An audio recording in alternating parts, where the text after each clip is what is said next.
Welcome to the Healthy Gut Podcast with Rebecca Coombs, the place where you can learn how to achieve a happy, healthy gut. Here's what's coming up on today's show. Welcome to episode 94 of the Healthy Gut Podcast. And today I'm joined by Dr. Michael Ruscio. We're here to talk all about his new Elemental Heal formula, which is supporting people wanting to do the elemental diet. Now, if you would like to get the transcription from today's episode, make sure you are a member of the Healthy Gut Podcast. Simply sign up for free at thehealthygut.com/podcast.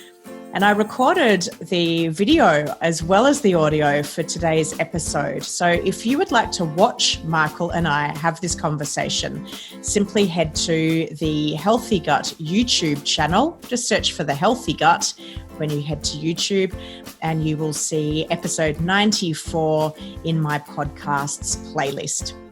So without further ado, here is Dr. Michael Ruscio and I talking all about the elemental diet and his Elemental Heal formula.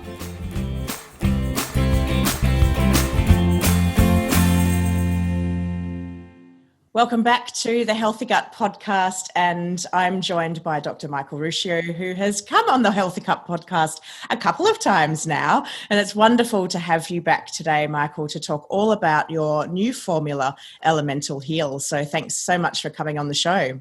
It's always great to be here. Thanks for having me back. Let's talk about what it is, because for a long time, if any SIBO patients wanted to do an elemental formula, they were pretty limited, and some of them weren't very nice tasting. Right. So what prompted you to go off and create your own formula? Yeah, great question. I was at the SIBO Symposium on a panel, and I believe this was in 2000, maybe 18. Some of the years now kind of blur together, so I may have the year slightly off, but I was making all these comments about elemental diets, how I had been using them, what the research has found. And to my surprise, the panelists on either side of me, who are brilliant clinicians and researchers, seemed to be hearing this for the first time. And it made me realize that the elemental diets were not maybe as explored and as utilized clinically as they could be and perhaps should be. Part of that, as you mentioned, is the older generation of formulas were so unsavory as to make it a no-go for the majority of people. They were just terribly formulated. But there were other versions that I had been experimenting with, and we had kind of been playing with fully elemental versus semi-elemental. And it turns out that the research shows about equivalency for those in terms of impact. So we had really been kind of testing some of these hypotheses, using them in various applications, not just 2 to 3 weeks completely, but in this hybrid or kind of half and half food and elemental, as it's described in some of the research literature. And it really got me to see that this is a therapeutic that can be quite helpful. But unfortunately, it's kind of ensconced in all this stereotype of being prescription only, or tasting very bad, or having to be used in a 2 to 3 week exclusive application. And when you get rid of those misnomers, you open up wonderful avenues of therapy for people.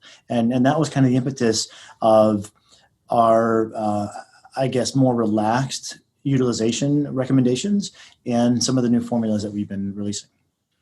I did the elemental diet myself as that therapeutic approach, so liquid only, and I did a 14-day program of it. If anybody wants to watch my experience with it, you can see it on my YouTube channel. I share warts and all. And I've got to tell you, I wished that your formula was out when I did it, just for the simple fact I could have had 2 flavors. Yeah, that would go a long way. Just to change that taste up and not taste exactly the same thing every single day. So let's touch on why somebody with SIBO might consider doing an elemental diet, either partial or full. Sure, great question. And I would say it's not limited to just those with SIBO. This can definitely be helpful for patients who think they have SIBO, but have never had a lab test positive, and they more so have the symptoms of IBS. For those with inflammatory bowel disease, this is the area clearly that there has been the most research published with inflammatory bowel disease. And even one study in rheumatoid arthritis finding that elemental dieting was as effective as corticosteroid drug therapy. So there's certainly many applications for which a elemental diet can work beyond SIBO. But why someone may want to do this, let's say someone is very sensitive and they've tried probiotics and they've been reactive to probiotics. There's some nuance, and as we've discussed in the past, about the categories of probiotics, and that can actually help one circumvent their reactions because they may be able to identify a certain type as what they react to. But let's say that they've had reactions to probiotics, so they're tenuous about probiotics. Perhaps they've also had reactions to antimicrobials, or they are uncomfortable with antimicrobial therapy or antibiotic therapy. Then another way of getting around this would be elemental dieting. Also, if someone's very food reactive, then the diet can become progressively restrictive to where someone is eating only a very few foods. And this is another way in which the elemental diet can be helpful, insofar as it reduces the presentation of antigens or inflammatory food particles to the gut. It starves bacteria, and I also think fungal overgrowths, but the nutrition is actually pre-digested.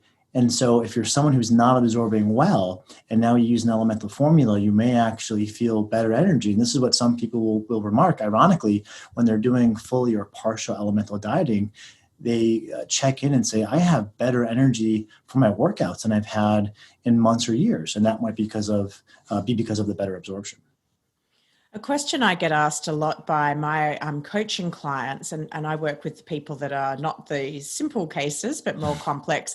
And quite often they fall into that category of people who are reacting to a lot of foods. They're down to like 5 to 10 foods. They've been there for a long time, and even those foods are problematic for them. And when we discuss the option of partial or full elemental diet, one of their concerns is, oh, it's man-made. I react to everything. So I think I'm going to react to this. What do you see clinically with your patients around that reactivity? Yeah, I mean, almost any therapy does have a risk of causing a reaction. Some patients even react to vitamin D.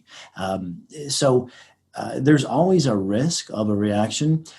In my clinical observation, also working with quite sensitive patients, I would say only about 20% of patients have a negative reaction to elemental diets, some of which is to the whey protein in the semi-elemental formula, although in a lot of cases, it seems that it doesn't matter if it's the whey containing or the whey-free version. And with that in mind, we're actually trying to design a different form of an elemental that's not quite so centered around the same ingredients that have been used historically, but trying to use different, mainly carbohydrate sources.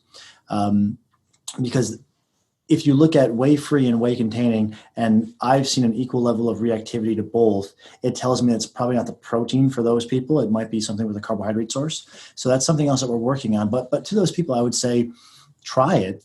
The fact that it's man-made does not mean that it increases the probability of it causing a negative reaction. In fact, these are designed to be fully digested and as hypoallergenic as possible. So I totally appreciate where that's coming from. But if we have the ancestral kind of paleo framework, great, but we don't want to be tied to that completely without exception. And this is one area where I think it's worthwhile considering to make that exception. You mentioned the formula is pre-digested. For somebody that's never heard that term before, what does that mean? Yeah, it just means that the proteins, carbohydrates, and fats are broken down to a greater or lesser extent. Protein can be broken down into amino acids. Carbohydrates can be, said really simply, you could have starch as in a potato, or you could have dextrose or maltodextrin, which is more broken down. And why that's helpful is it essentially reduces the fiber and prebiotic content pretty much down to zero. And I'm sure your audience knows the whole SIBO fermentation story really well. So these ingredients absorb within the first 2 to 3 feet of the small intestine. That starves bacteria, what I think is oftentimes forgotten, unfortunately, is that also starves fungus, because if no food is getting through then or past the second or third foot, then you can't feed the fungus. And also remember that the food coming out of the stomach is highly acidic. So that first few feet, due to pH, is fairly protected from robust overgrowth. It's really the further down the line, the higher the risk of an overgrowth. So if these are being absorbed in the first or the second or third foot, then it also doesn't stand to reason that this could feed fungus, other than some people will develop a little bit of oral thrush, which usually goes away with mitigation of use. It doesn't seem to be indicative of something going on further down the line. And when would you use a full elemental diet in terms of you're not eating anything else versus you're having that in addition to food?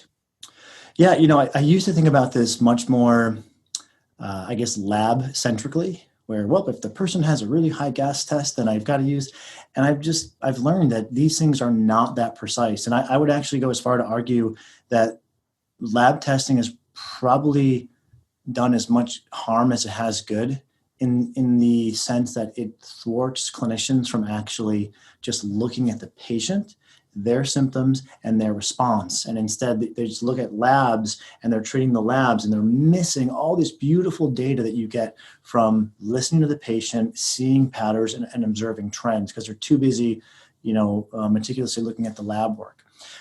So I used to be much more kind of, the more severe, the longer the course. And I mean, certainly if someone has more severe symptoms, we might want to be considering a longer course. But that doesn't mean that if someone has more severe symptoms, they're going to respond better to exclusive liquid nutrition. There are some people for whom just having one small meal in the evening is a game changer. And they say, I was getting kind of hungry, I was getting kind of irritable, I was losing motivation. I had that one small meal, I felt better, I slept well, it got me that jonesing for some food. And the next day I felt totally refreshed. And then I got to 6 p.m. that following night, I needed my meal, and I fell into a rhythm that was really easy. This is what I think is missing from the elemental equation, and I call this being evidence-based and evidence-limited. If it was used for 3 weeks, then we've got to use it for 3 weeks. And it kind of misses the fact that there are other studies actually using this in inflammatory bowel disease, where they tell children, there's one 3-year follow-up study where children got about half their calories in a day from an elemental formula. And they actually had better growth and less disease activity than the children who were eating just whole foods. And it was kind of open-ended. Get about half your calories in a day. So when we look at that, I just tell people, well, let's say they're a really severe case and they're very motivated. I'll say, okay, we can aim for 2 weeks exclusive, but if you're starting to feel your body push back and you're craving food, don't think that having a small meal or even a normal meal here and there is going to throw off the results. Listen to your body, find that middle ground, and that's oftentimes the difference between, I did 2 weeks and it was daunting and it was terrible, compared to, I did 2 weeks and I had some food along the way and it actually wasn't too bad and I feel a lot better. So, yeah. We're here with Dr. Michael Ruscio talking about his Elemental Heal formula and the elemental diet. And it's a really great point that you raised there, Michael, around look at the person, not the lab results, and look at how you're feeling as the individual. And I'm just so happy you've raised that we have permission to do how we need to do for our own unique body. And I think so many in our SIBO and gut health community have read, various articles or studies or blogs or articles that say it's a 14 to 21 day liquid only diet, and they feel that that's the only way they can do it. And if they do introduce some food, then they feel like perhaps they've failed or it's not going to be as effective.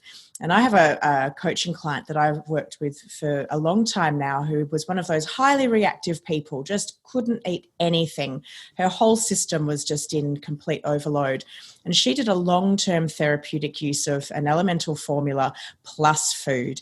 And that has really allowed her to get some footholds again that she wasn't able to do. Yeah, I mean, thank you. It's it's one of the challenges, I think, when we look at maybe one expert's opinion or the argument from authority rather than the argument from science. And I mean, to be fully transparent, there's really the only one SIBO study, but there's a plethora of these in inflammatory bowel disease, which has a lot of therapeutic overlay to IBS and to SIBO. And in those studies, people have done really well with this kind of mix and match. So it's common for there to be somebody with an inflammatory bowel disease and an overgrowth in their small intestine. I definitely see a lot of clients who present with celiac disease or ulcerative colitis or anything like that. What's your approach to, the SIBO or the IMO, as it's now being called, and an IBD? Where do you start first? Yeah, good question. It depends a lot on their history. So if someone has, and this is something I see quite often, and it's really unfortunate in my opinion, who has, let's say, SIBO and ulcerative colitis, and they've not used a probiotic because their practitioners have told them that probiotics are not good for SIBO, even though, as I'm sure there's been one meta-analysis of 18 clinical trials finding that probiotics can decontaminate the small bowel of SIBO, and a number of studies finding various degree of therapeutic benefit for inflammatory bowel disease, more so ulcerative colitis actually than Crohn's. So if someone comes in with that situation, then I'll start them with a probiotic. But if someone hasn't used an elemental diet, let's say because they were tenuous about 14 to 21 days exclusively, then we may start them off there. And sometimes what I'll do is, and this is what I'm doing a lot more now, is advise someone on aiming for a 2 to 4 day exclusive, I call it a reset, and then go to the hybrid approach from there. And that seems to be enough to kind of give a person a period devoid of any whole foodstuffs, but not so long where it gets really challenging from a compliance perspective. So this 2 to 4 day reset you're aiming for, it's a loose mandate. And then from there, you go to kind of the mix and match. It might be one meal, it might be 2 meals, and then the rest replaced with elementals. And then they stay on that through our follow-up, which is usually maybe 2 or 3 weeks later. I tell you what, it would have, I'm thinking back to my own experience, and it was just pure grit and determination that got me to 14 days. Days 3 to probably 6 or thereabouts were pretty easy. I was actually in the swing of things, but the second week was hell on earth. And it got to the point where my body, I felt, started really rejecting the formula. And I went into a full water fast for about 50 hours because I felt better just doing nothing, having nothing other than water, than having the formula. And I think back to, well, if I'd maybe had some plain cooked chicken, some steamed zucchini or something like that for a meal, could I have actually had a better outcome? And interestingly, and I wanted to talk to you about what you see, when I got my breath test results back, and admittedly, I didn't test straight away. I decided I wanted to allow my gut to get into what I would feel like more of a regular state. I still had numbers present, but I had methane present, which I'd never had in any previous tests. So I was like, whoa, I've ended up with not only higher numbers than ever before, but a gas that I've never had before. Yet, like you talked about, if we only went on my test results, you would say, wow, Rebecca's worsened. She's in a terrible state. Yet I felt so much better. There you go. So I looked at the test results, went, interesting. Methane. Oh, interesting. Put it to one side and kept living my life. Good. Thank God. But what do you see in terms of if you do a breath test afterwards, how often are you seeing the numbers reduce or even doing what happened to me?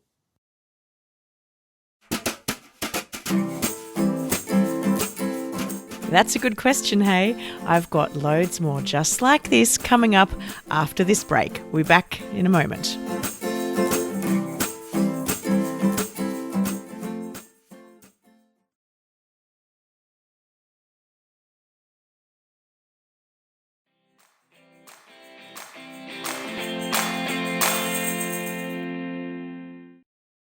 What do you see in terms of if you do a breath test afterwards, how often are you seeing the numbers reduce or even doing what happened to me? Yeah, great question. It's your exact story or stories like that, which is why now I really make retesting optional. And we can theorize all day in terms of why perhaps the methane was elevated, and I'll throw out one theory, but theories are really kind of a dime a dozen until we've really proven them out. But one theory could be with that lack of exposure to foodstuffs to your GI tract, your motility could have slowed. Because while fasting is a stimulation exercise for motility, there may be this threshold at which, if you're long-term fasting, everything kind of shuts down because there's nothing needed to be vectored through. That's just a theory. But certainly that could have been what happened, because we know motility can also skew a SIBO breath test to cause a high methane. And it's kind of this chicken or the egg debate. Is it slow transit that causes methane SIBO, or is it methane SIBO that causes slow transit? It's probably both, but in some individuals it's one, and in others it's the other. So for that reason, I don't get too wrapped up into the details of retesting, but rather what I do is personalize the therapies that we know help with SIBO, help with motility, help with leaky gut, to the individual until we get them to a point where they have no symptoms. Because it turns out at the end of the day, people care about having no symptoms, not about having a clear SIBO breath test. That is so true. You're never saying, oh gosh, I can't wait till I get those zeros on my SIBO breath test. No, you're saying, I can't wait till I stop bloating, or I stop having those cramps, or I can't wait till the day I can go out to a restaurant and eat anything off the menu, rather than being that person that's, excuse me, can you tell me what's in this dish? They're the things you don't want to be doing anymore. Not that you got your SIBO, your parts per million down to a clear level.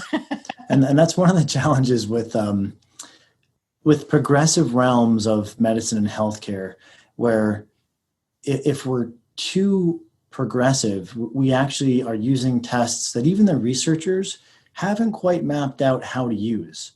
And there's a real drawback to that, which means that the clinician is using a test that we're not really sure the meaning, and then patients are kind of imparting that potentially incorrect interpretation into their own psyche. And this happens all the time with SIBO breath testing, where someone will, someone who was in your exact situation, who didn't have the right consulting, may be incredibly despondent after seeing that result, thinking like they failed, or maybe if I just pushed hard enough and I didn't do that, water fast for a few days, or I went a few days longer, even though your symptoms were improved. And it's really important. So the way to use the SIBO breath test in terms of serial retesting hasn't been fully mapped out yet. So we should just be a little bit cautious and circumspect with how much we derive from a retest results. A question I know my listeners are thinking right now, Dr. Michael Ruscio, is, well, if I'm not testing, how do I know what kind of SIBO I have, which isn't that how it dictates the treatment therapies that I take? Yeah, that's also a good question and a fair question. With herbals, there's only one speculative kind of in-office observation that supports one type of herbals is better than the other. So we should be careful to kind of acknowledge that. With probiotics, there doesn't seem to be any correlation, and that's, again, such an effective therapy, and I see that so often in my practice, and also it's been clearly demonstrated in the published literature. With antibiotics, yes, there is a skewing, but I don't know that the difference between success and failure would be selecting the right antibiotic for an individual. I think that's another misnomer where sure, there was better effect on the breath test demonstrated, but we have to zoom way out and acknowledge the fact that antibiotic monotherapy, at least from what I've been able to tell, doesn't seem to be the best method of treatment, but rather if we're looking at lifestyle, personalizing the diet, using other adjunctive supports like probiotics, potentially enzymes if someone needs them, maybe on and off hybrid elemental dieting, this is what seems to be the difference between success and failure. And in fact, when Alison Seebecker and I recently had a conversation about some updates in SIBO, one of the DDW conference findings was that after post-infectious SIBO, some of those organisms can remain in low levels in the long term, and that may be what fuels the inflammation that causes the autoimmunity that thwarts motility. which kind of reinforces the approach I've been championing for a number of years, which is we want to use all the supports we can to kind of get the ecosystem in balance and hold it there for as long as we can.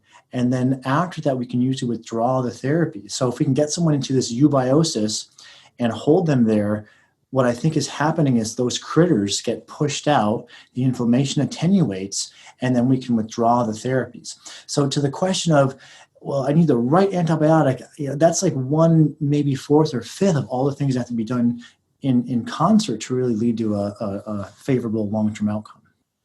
And it really speaks to something that I see regularly with my coaching clients, in that quite often people come to me, they might be working with a practitioner that has learned a little bit about SIBO and intestinal overgrowth, but perhaps hasn't done a lot with it. And so they've both had an approach of, okay, we'll just do a round or two of treatment and then all will be good. And when I start helping them to dive into how long have you been feeling unwell? What are the things that have contributed to it? We start peeling back that layer of the onion. Then they're like, oh yeah, well, I've had all this massive surgery and I never, I've never fully recovered from it. Or, there was this huge food poisoning episode that everything went wrong after that. So, okay, well, what happened in that? Let's look into that some more. Sure. It's not just your small intestine. Let's think about your whole body. And another key area, and I don't know if you see this, but is stress. And chronic, extreme, long-term stress with significant life events, traumatic relationships, traumatic workforces, and these people are just in a terrible state, but because it's been their normal for so long, they don't recognize it. And as simple as working on their stress response or their ability to find ways to start to relax the body, there's no medicine for that. It's often a lot of mindset work, but something like that, I see profound change in a person's response to how they're feeling. Now, their breath test might not have changed dramatically, but how they feel can change remarkably because they're not stressed. Yeah, It's 24/7. It's a phenomenal point. And I just want to second that as we've been doing or recommending limbic retraining therapy in the clinic now for maybe a little over a year, there's a handful of therapies that patients say, I feel a lot better. And that's one of them.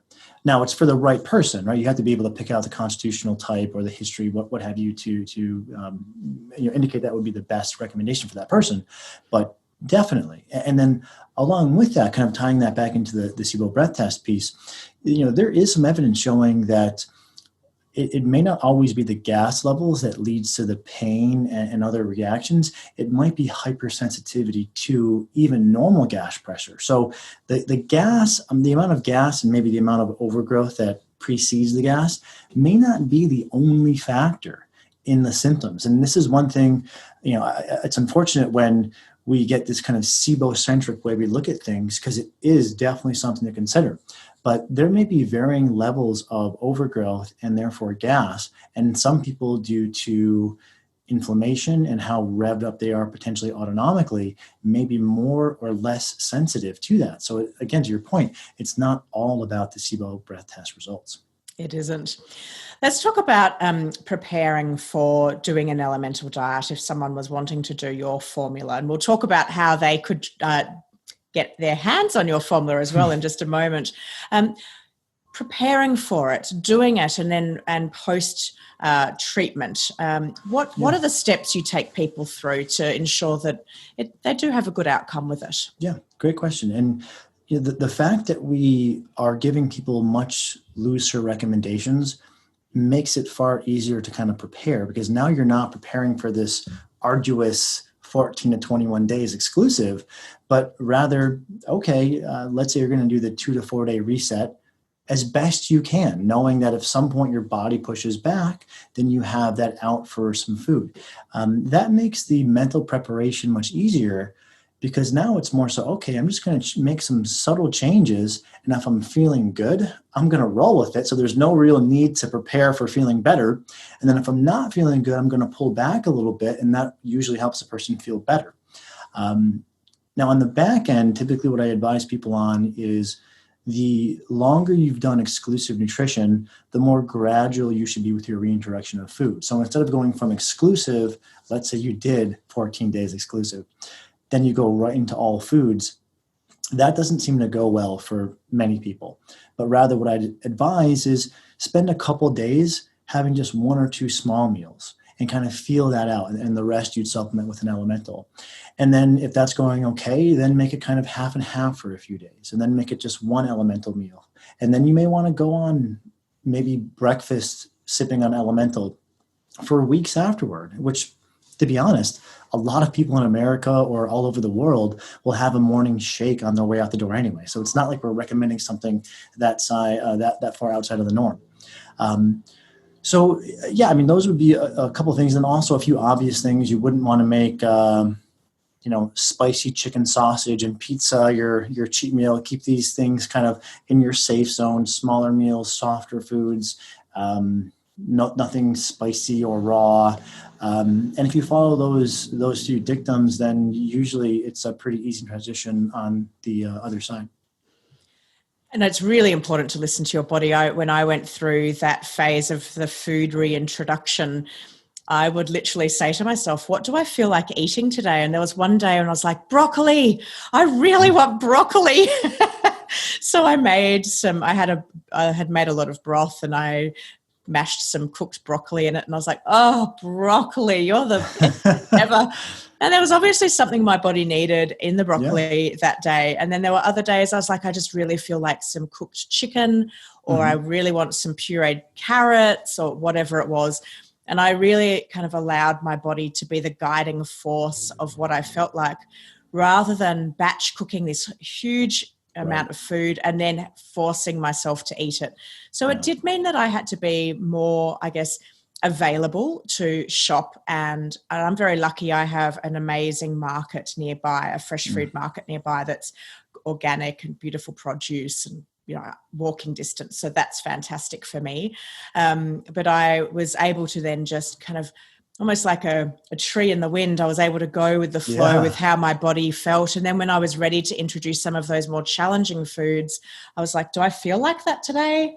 Yeah, I do. Or no, I'm not ready for that. If I felt something about it that wasn't quite right, I was like, okay, my body's telling me no.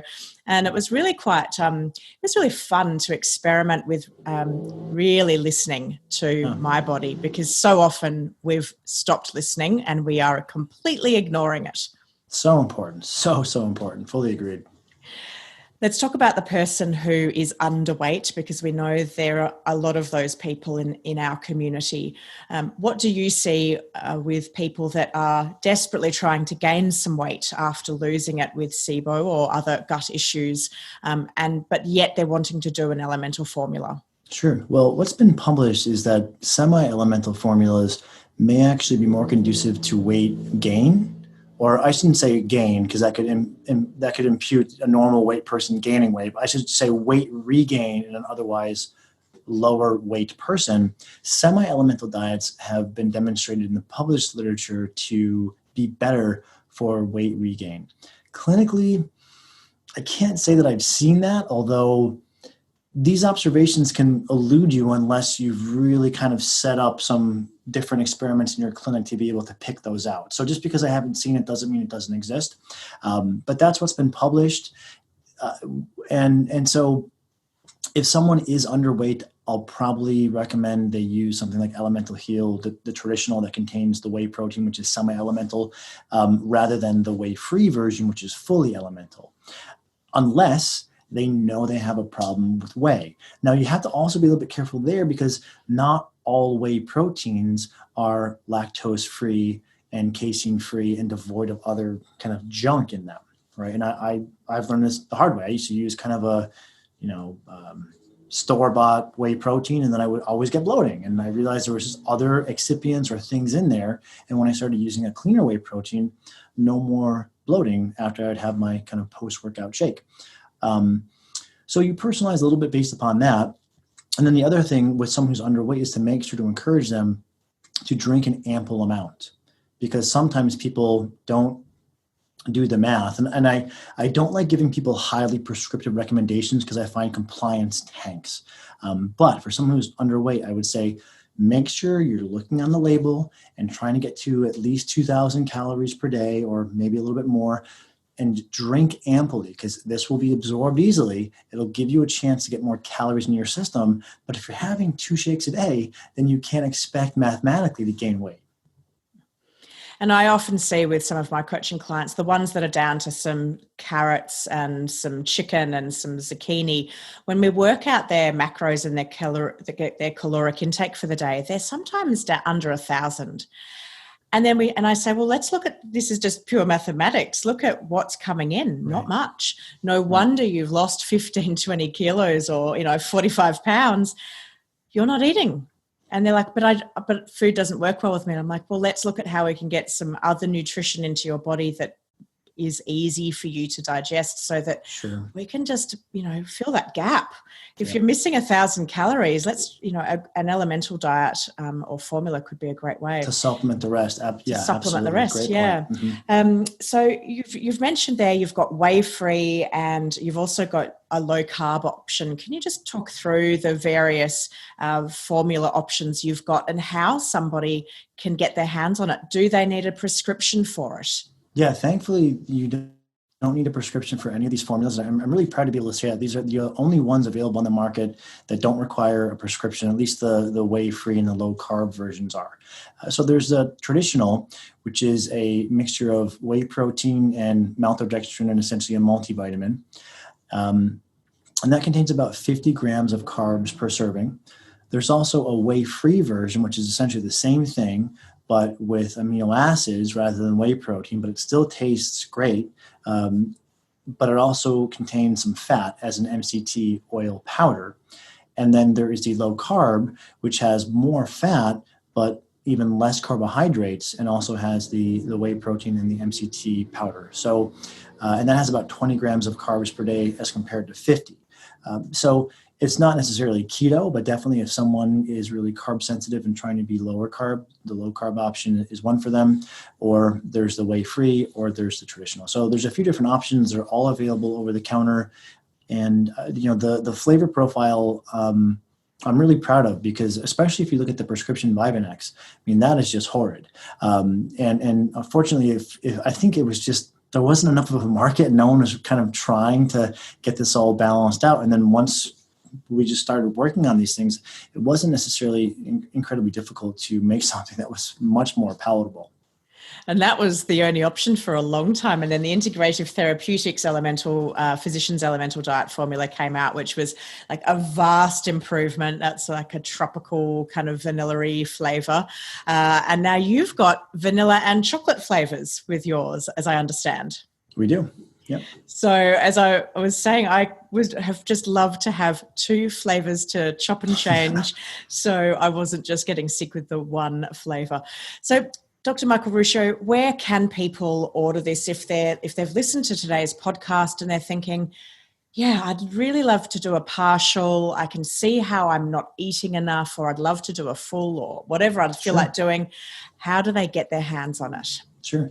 Well, they can go to our website. If they even search just Elemental Heal or my name, Michael Ruscio and Elemental Heal, it should come up. But our website is drruscio.com, which is drruscio.com.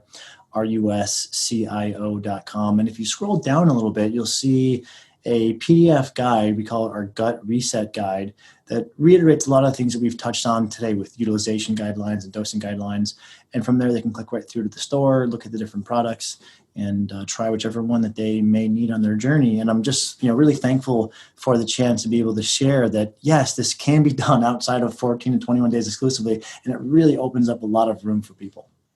Yeah, it does. It's very exciting. And for those of you listening, in the show notes, I've got a link. So if you can't remember the website name, just head to the show notes and you'll be able to click the link and go straight to the Elemental Heal page and learn more about it. And also, if you're interested in downloading that PDF guide, then please do so. Dr. Michael Ruscio, as always, it's been wonderful to have you on the Healthy Gut podcast. If people are interested in having you consult with them, are you taking patients? I am. There's a little bit of a wait to see me, but I'm really happy to say we've just brought 2 new doctors into the office who are exceptionally well talented, and we're all using the same model. And actually, one of the things that we're doing, I'm really proud to be able to say in this kind of expansion of the clinic, is we're all using the same systems and using peer-reviewed, validated symptom inventories to track our patients over time so that we can now publish what we're doing in peer-reviewed journals and really try to help set a better standard. So we're trying to really push the field from a good direction to an even better direction. And if people are in need of help with these new doctors now, we should be able to accommodate people pretty quickly.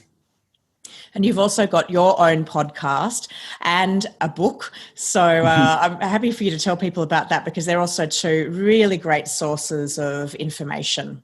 Yeah, thank you. So the podcast is just under my name, Dr. Ruscio Radio, and the book is Healthy Gut, Healthy You, which lays out kind of a roadmap of, start here and we kind of work someone through all the stuff you hear and read about: probiotics, enzymes, antimicrobials, elemental diets, prokinetics, fiber, prebiotics, when to use them, what sequence, how to kind of check in on your symptoms midway through to decide on nuanced navigations through kind of the protocol.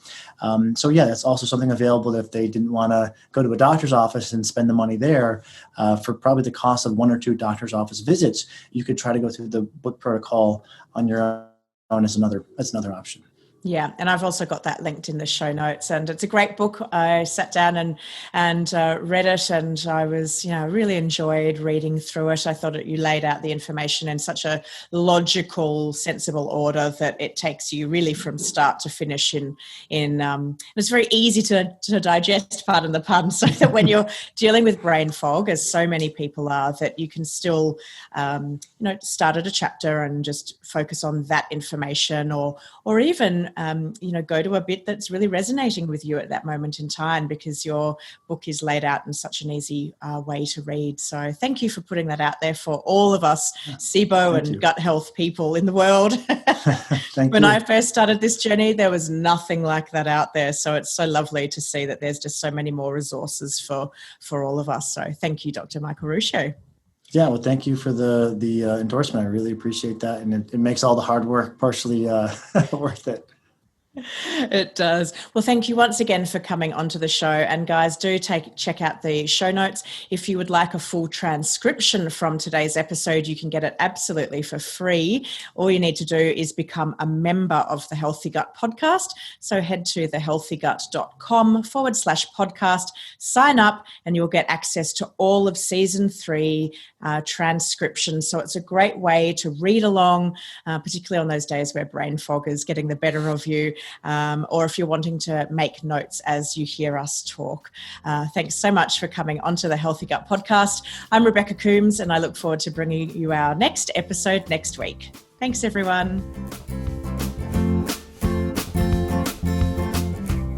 I hope you enjoyed today's episode with Dr. Michael Ruscio. It's always wonderful having him on the show with me.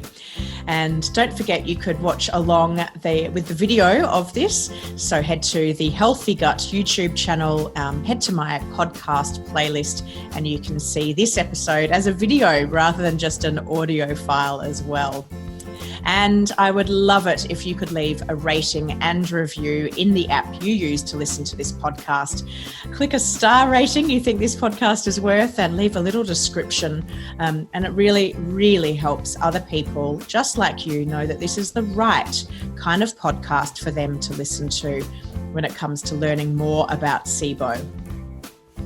And finally, guys, don't forget, grab the full transcription once you're a member, which you can do for free, of the Healthy Gut podcast. Simply head to thehealthygut.com/podcast.